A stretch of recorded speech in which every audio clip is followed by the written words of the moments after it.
গরমের শুরুতেই টেম্পারেচার কিন্তু বেশ হাই। সবচেয়ে বেশি কষ্ট হচ্ছে বাচ্চাদের। যেসব বাচ্চাদের আবার স্কুলে যেতে হচ্ছে তাদের কষ্ট কিন্তু বেশ বেশি। তারা নাজেহাল হয়ে যাচ্ছে এই টেম্পারেচারে। বাবা মাদেরও চিন্তা বাড়ছে যে কিভাবে বাচ্চার যত্ন নেব। নবজাতক শিশু হলে তারও চিন্তা হচ্ছে যে কিভাবে যত্ন নেব, কিভাবে ভালো রাখবো, কিভাবে তার শরীরের ভেতরটা বাইরে সমস্ত কিছু একদম ঠান্ডা রাখতে পারবো। আজকের আলোচনাটা সেই নিয়েই যে এই তীব্র গরমে কিভাবে বাচ্চাকে তুমি যত্ন রাখবে যাতে বাচ্চার শরীর, পেট, মন সবকিছু একদম ঠান্ডা থাকে, শান্ত থাকে। গরমে ঘাম বসেও কিন্তু ঠান্ডা লাগে।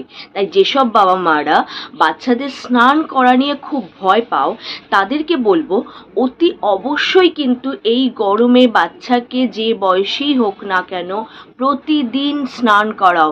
কারণ যদি স্নান না করাও তাহলে ঘাম হবে, সেই ঘামের মধ্যে সবসময় আমাদের ধুলোবালি ঘোরে, সেই ধুলোবালি ঘামের মধ্যে বসে কিন্তু লোমকূপের মুখ বন্ধ করে দেবে, ঘামাচি হবে, র্যাশ হবে। সেটা কিন্তু বাচ্চাদের জন্য অনেক বেশি কষ্টকর এবং অস্বস্তিকর। তাই এইসব যদি এড়াতে চাও প্রতিদিন অতি অবশ্যই বাচ্চাকে কিন্তু ভালোভাবে স্নান করিয়ে দাও। বাচ্চার ঘাড়, আন্ডার আর্ম যেসব জায়গাগুলো তো ভাঁজ থাকে সেই সব জায়গাগুলো ভালো করে পরিষ্কার করে দাও, শুকনো করে মুছে দাও। এক্ষেত্রে বলবো যদি দেখো বাচ্চা খুব ঘ্যান ঘ্যান করছে, অস্বস্তি হচ্ছে, ঘেমে যাচ্ছে, পুরো বডি যেন বলছে ওর চুলকাচ্ছে, তাহলে অতি অবশ্যই বাচ্চাকে কিন্তু ঘুমানোর আগেও একবার স্নান করাতে পারো। এক্ষেত্রে সবচেয়ে ইম্পর্টেন্ট হলো স্নানের পরে ভালোভাবে সুতির নরম কাপড় দিয়ে মোছানো। স্নান করালে কিন্তু বাচ্চার কোনো ক্ষতি হয় না। স্নানের পরে জলটা যদি তুমি ঠিকঠাক মতো শরীর থেকে না মোছো সেই জলটা কিন্তু ক্ষতিকর হয়ে যেতে পারে। তাই স্নানের পরে অতি অবশ্যই ভালোভাবে প্রত্যেকটা পার্ট বডি ভালো করে মোছো, ভাঁজ এলাকাগুলো ভালো করে মুছে শুকনো করে দাও। তবেই কিন্তু বাচ্চা একদম দেখবে স্বস্তিতে ঘুমোতে পারবে, থাকতে পারবে। গরমে বাচ্চার খাওয়া দাওয়ার দিকটা বিশেষ করে জল কিন্তু বাচ্চাকে প্রতিদিন নিয়ম করে তোমাকে দায়িত্ব নিয়ে একটু খাওয়াতে হবে। কারণ বাচ্চা নিজে থেকে একদম কিন্তু জল খেতে চায় না যে হ্যাঁ আমার জল পিপাসা পেয়েছে জল দাও। এটা তোমাকে একটু খেয়াল রেখে জল খাওয়াতে হবে। চিকিৎসকের মতে 1 থেকে 3 বছরের বাচ্চার 4 কাপ জল, 4 থেকে 8 বছরের বাচ্চার 6 কাপ জল, 9 থেকে 13 বছরের বাচ্চার 8 কাপ, আর 14 থেকে 18 বছরের বাচ্চার 12 কাপ জল প্রতিদিন অতি অবশ্যই কিন্তু খাওয়া উচিতই। এবং গরমে অতি অবশ্যই সেই দিকটা যেন একটু অবহেলা না হয়, না হলে কিন্তু বাচ্চা ডিহাইড্রেটেড হয়ে পড়তে পারে। কারণ এই সময় আমাদের ঘামের মাধ্যমে অনেকটা জল বেরিয়ে যায়। তাই এই ব্যাপারে তোমাকে একটু এক্সট্রা নজর দিতেই হবে। খাবারের দিকটা বলতে তেল মশলা যুক্ত খাবার, বাইরের ফাস্ট ফুড, বাইরের স্ট্রিট ফুড এই সময় কিন্তু বাচ্চাকে একদম খাওয়ালে চলবে না। বাচ্চার খাওয়া দাওয়া হতে হবে সহজ পাচ্য এবং কম তেল মশলা যুক্ত, যাতে সেটা বাচ্চার সহজেই হজম হয়, কোনো রকম কষ্ট না হয়, হজমের গন্ডগোল যাতে না হয়। আর তোমার বাচ্চা যদি এমনিতেই হজমের সমস্যা থাকে তাহলে এই সময় চেষ্টা করো বাচ্চাকে ফোটানো জল খাওয়াতে। বাচ্চাকে যখন স্কুলে পাঠাবে তখনও বাচ্চার বোতলে ফোটানো জল ভরে দাও। বাচ্চার খাদ্য তালিকা থেকে এই সময়কার মানে এই ঋতুকালীন যে ফলগুলো আসছে সেই ফলগুলো যেন প্রতিদিন কোনো না কোনো ফল অবশ্যই থাকে। কারণ এই গ্রীষ্মকালীন ফলগুলোতে প্রচুর পরিমাণে জল থাকে। দেখবে তরমুজ, কলা, শসা, তালশাঁস, লিচু, জাম, আনারস সমস্ত কিছুতে দেখবে অনেকটাই তরল পদার্থ থাকে, যেটা তোমার বাচ্চাকে ডিহাইড্রেট হতে দেবে না। তাই প্রতিদিন কোনো না কোনো ফল যেন অতি অবশ্যই তোমার বাচ্চার খাদ্য তালিকায় থাকে। গরমে বাচ্চা স্কুল থেকে এলে বা রোদ থেকে কোনো কারণে এলে, খেলে এলে তাকে অতি অবশ্যই বাইরের কোনো ফ্রুট জুসের প্যাকেট বা প্যাকেটজাত কোনো রকম কোল্ড ড্রিঙ্কস বা এরকম কিছু হেলথ ড্রিঙ্কস এরকম কিছু না দিয়ে পরিষ্কার ঘরে তৈরি করা, যদি ফোটানো জলে হয় তো খুব ভালো, পরিষ্কার ঘরে তৈরি করা নুন, চিনি, লেবু দিয়ে তৈরি শরবত খেতে দাও। আর নিতান্তই যদি তোমাকে তাড়াতাড়ি কিছু খেতে দিতে হয় তাহলে যে বাইরে আমরা পেট খারাপ হলে, লুজ মোশন হলে যে ওআরএসের প্যাকেটটা থেকে ওআরএস গুলে খাই সেই পাউডারের প্যাকেটটা নিয়ে এসে সেটা ওআরএস গুলো তুমি তোমার বাচ্চাকে খাওয়াতে পারো। অন্যান্য যে ফ্রুট জুসগুলো, প্যাকেটজাত যে ফ্রুট জুসগুলো পাওয়া যায়, সেগুলো খাওয়ানো থেকে একটু বিরত থাকো। বাচ্চার বয়স যদি 6 মাসের কম হয়, তাহলে এই সময় তোমার বুকের দুধ বারবার করে খাওয়াও, যাতে তার জলের ঘামতিটা কোনো মতেই না হয়। আর বাচ্চা যদি ফর্মুলা মিল্ক খায়, তাহলে তাকে ডাক্তারের পরামর্শ মতো অতি অবশ্যই ফোটানো জল খাওয়াও, যাতে জল কোনো মতেই কম না খাওয়া হয়ে যায়। এই সময় পোশাক সবসময় পরাও সুতির, নরম, একদম হালকা পোশাক, যাতে কোনো রকম তার অস্বস্তি না হয়, পোশাক ওরিয়েন্টেড।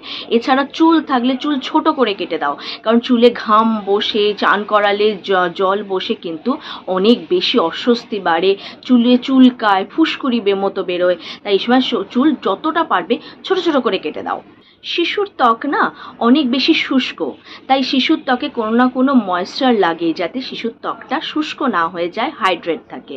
তাই তুমি তোমার বাচ্চার যেরকম ক্রিম তুমি ইউজ করে আসছো, সেই ক্রিম তুমি বাচ্চার ইউজ করতে পারো এই সময়ও, কিন্তু সেটা যেন অতি অবশ্যই হালকা হয়, নন স্টিকি হয়, না হলে কিন্তু চামড়ার ওপর একটা লেয়ার তৈরি করে দেবে, যেটা এই গরমে খুব অস্বস্তিকর হবে। আর তোমার যদি তেল মাখাতেই হয়, তাহলে কোনো হালকা তেল, এক্ষেত্রে তুমি ভার্জিন কোকোনাট অয়েলও মাখাতে পারো স্নানের আগে, তাহলেও কিন্তু তোমার বাচ্চার ত্বকটা আর্দ্র থাকবে। আর যদি তুমি এসিতে থাকো, তাহলে এসির টেম্পারেচার কখনোই 26 ডিগ্রি সেলসিয়াসের কম যেন না হয়। সেক্ষেত্রেও বাচ্চাকে তুমি তোমার যদি বাচ্চার খুব ঠান্ডা লাগার ধাত থাকে, তাহলে অতি অবশ্যই সেটা বিবেচনা করে তবে এসিটা চালাবে। সেক্ষেত্রে ফুল স্লিপ, একদম ফুল স্লিপ, তাকে সুতির নরম পাতলা জামা পরাবে, ভালো করে মুখ থেকে পা পর্যন্ত ক্রিম মাখিয়ে দেবে, যাতে এসিতে থাকার ফলে তার ত্বকটা শুষ্ক না হয়ে যায়। আর যদি ফ্যানের মধ্যে থাকে, তাহলে তার ঘামটা মুছে দেওয়ার চেষ্টা করবে। আর যদি তোমার বাচ্চার ডাইপার পরে এখনো পর্যন্ত, তাহলে তোমার বাচ্চার এই সময় ডাইপার ফ্রি টাইমটা অনেক বেশি দাও, কারণ এই সময় না ডাইপারের সাইড ওয়াইজ এলাস্টিকের জায়গাগুলোতে র্যাশ হয়ে যায় গরমে, ঘামে। তাই যতটা সম্ভব তোমার পক্ষে তুমি ডাইপার ফ্রি রাখার চেষ্টা করো। নরম সুতির প্যান্ট ওকে পরাও, যাতে ওরও একটু কমফোর্ট লাগে, আর ডাইপারের কোনো রকম অস্বস্তিকর পরিবেশ যেগুলো হয়, ডাইপার র্যাশ হয়, সেগুলো যাতে এড়ানো যায়। ডাইপার তখনই পরাও যখন তুমিও ওর সাথে ঘুমোচ্ছ, মানে দুপুরবেলা, রাত্রিবেলা, যাতে তোমার ঘুমেরও ব্যাঘাত না ঘটে। তোমাকেও তো রেস্ট নিতে হবে, তাই সেই সময়টুকু তাকে ডাইপার পরাও। এমনি সময় তাকে ডাইপার ফ্রি রাখার চেষ্টা করো। আর কারণ এই সময় তো গরমকাল, যদি সে কাপড়, যদি তোমার বিছানায় শোয়া বাচ্চা হয়, এখনো বসতে হাঁটতে শেখেনি, তাহলে তো তাড়াতাড়ি এই সময় শুকিয়েও যায়, সেই চিন্তাও এই সময় করতে হয় না, যেটা আমাদের শীতকালে, বর্ষাকালে মেনলি চিন্তা করতে হয়। তাহলে যতটা পারো ডাইপার ফ্রি টাইম ওকে দাও, তাহলে ওরও অস্বস্তিটা একটু কম হবে। বাচ্চার ক্রিম নির্বাচনের ক্ষেত্রে সব সময় বলবো, বাচ্চার ক্রিম যেন কেমিক্যাল ফ্রি হয়।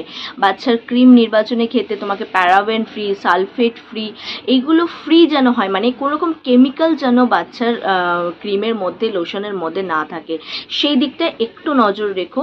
ব্যক্তিগত অভিজ্ঞতার জায়গা থেকে তোমাকে আগেও আমি বললাম, তোমাদের ভার্জিন কোকোনাট অয়েল হিসেবে ব্যবহার করতে পারো। এছাড়া আমি মামা আর্থের প্রোডাক্ট ইউজ করেছি, সেটাও আমার বাচ্চার ক্ষেত্রে ভালোই হয়েছে। হিমালয়ার বেবি লোশন, বেবি ক্রিম ব্যবহার করেছি, সেটাও দেখেছি বেশ ভালোই। কিন্তু আমার ক্ষেত্রে ভালো হয়েছে, আমার ক্ষেত্রে বেবির কোনো প্রবলেম হয়নি বলে তোমার ক্ষেত্রেও যে বেবির একই রকম হবে তার কিন্তু কোনো মানে নেই। হতেই পারে ওই পার্টিকুলার ক্রিম বা লোশনটা তোমার বেবির ঠিকঠাক শ্যুট করছে না, র্যাশ হয়ে যাচ্ছে, বা তেলটা র্যাশ হয়ে যাচ্ছে, তাহলে কিন্তু তুমি চেঞ্জ করে অন্য ব্র্যান্ড, অন্য তুমি ব্যবহার করে দেখবে। এবার আসি একটা বিতর্কিত বিষয়, সেটা হলো বাচ্চাকে পাউডার মাখানো। বাচ্চাকে না সাধারণত পাউডার যদি এড়িয়ে চলতে পারো, তাহলে খুব ভালো হয়।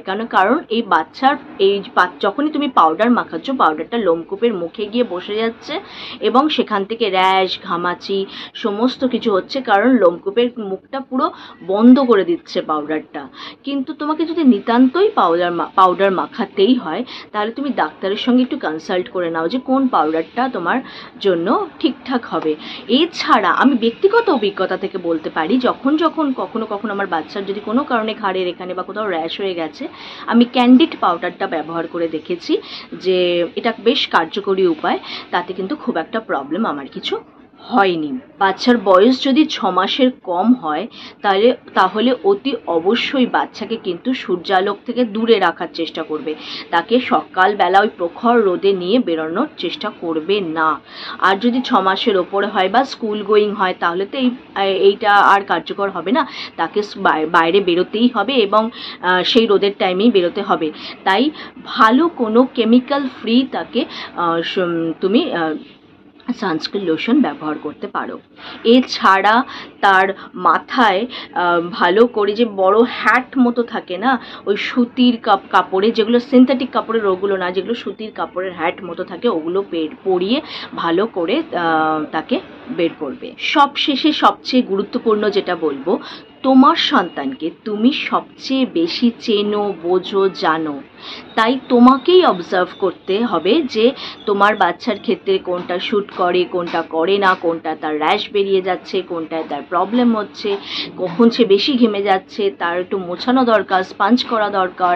এই সমস্ত কিছু তুমি কিন্তু ভালো করে বোঝো এবং অবজার্ভ করতে পারো, বা তোমার যে হেল্পিং হ্যান্ড রয়েছেন বাচ্চার টেক কেয়ার করার ক্ষেত্রে, সেও কিন্তু বাচ্চার সঙ্গে থাকতে থাকতে বেশ সুন্দর করে বুঝে যায় বাচ্চাকে। তাই তুমি আর তোমার হেল্পিং হ্যান্ড একসঙ্গে বুঝে এই কাজটা সম্পন্ন করো যে তোমার বাচ্চা কি প্রোডাক্ট ঠিকঠাক মতো শ্যুট করে, বা কখন কখন সে অতিরিক্ত ঘেমে যাচ্ছে, তখন কিন্তু তার গায়ে স্পঞ্জ করিয়ে দেওয়া, স্নান করিয়ে দেওয়ার মধ্যে কোনো কিছু ভুল নেই বা কোনো অসুবিধা কিচ্ছু নেই। শুধু আগেও বললাম, ভালো করে শুকনো করে মুছে নাও। অন্যের বাচ্চাকে এই প্রোডাক্টটা ব্যবহার করা হয়েছে, তাতে ওর ভীষণ ভালো কাজ করেছে, ডাইপার র্যাশ বলো, র্যাশ বেরোনোর ক্ষেত্রে বলো, আর তোমার বাচ্চার ক্ষেত্রেও খুব ভালো কাজ করবে। তো কোনো কিছু না বুঝে, কোনো কিছু না দেখে তুমি চট করে কিনে নিয়ে এবং ইউজ করে ফেললে, এমনটা করো না। ভালো করে দেখে বুঝে শুনে তারপরই বাচ্চার ক্ষেত্রে সেটা ব্যবহার করো। এতক্ষণ যে কথাগুলো তোমাদেরকে আমি বললাম, আশা করছি তোমাদের খুবই কাজে লাগবে, এবং এইভাবে যদি তুমি একটু বুঝে, সতর্কভাবে, সচেতনভাবে চলো, তাহলে আশা করছি এই গরমে তোমাদের ছোট্ট সন্তানটাকে খুব ভালো রাখতে পারবে, কোনো রকম অসুবিধার মধ্যে সে পড়বে না। তবুও যদি দেখো বাচ্চা নিস্তেজ হয়ে যাচ্ছে, বাচ্চা খুব ক্রমাগত কেঁদে যাচ্ছে, এই রকম কোনো রকম অস্বাভাবিকত্ব যদি বাচ্চার মধ্যে লক্ষ্য করো এবং সেটা ঘন্টার পর ঘন্টা চলতে থাকে, তাহলে কোনো রকম কোনো কিছু না ভেবে সবার প্রথম ডাক্তারের সঙ্গে যোগাযোগ করো। কারণ বাচ্চা নিজে মুখে নিজের কথা বলতে পারে না, ব্যক্ত করতে পারে না, তার মধ্যে কি সমস্যা আদপে হচ্ছে। তাই সবার আগে ডাক্তারের কাছে নিয়ে যাও, ডাক্তার প্রপারলি দেখে তার প্রপার সলিউশন তোমাদেরকে দিয়ে দেবে। ভালো থেকো, সুস্থ থেকো, সবাইকে নিয়ে হাসি খুশি থেকো, এই কামনাই করি। দেখা হচ্ছে আবার পরবর্তী ভিডিওতে।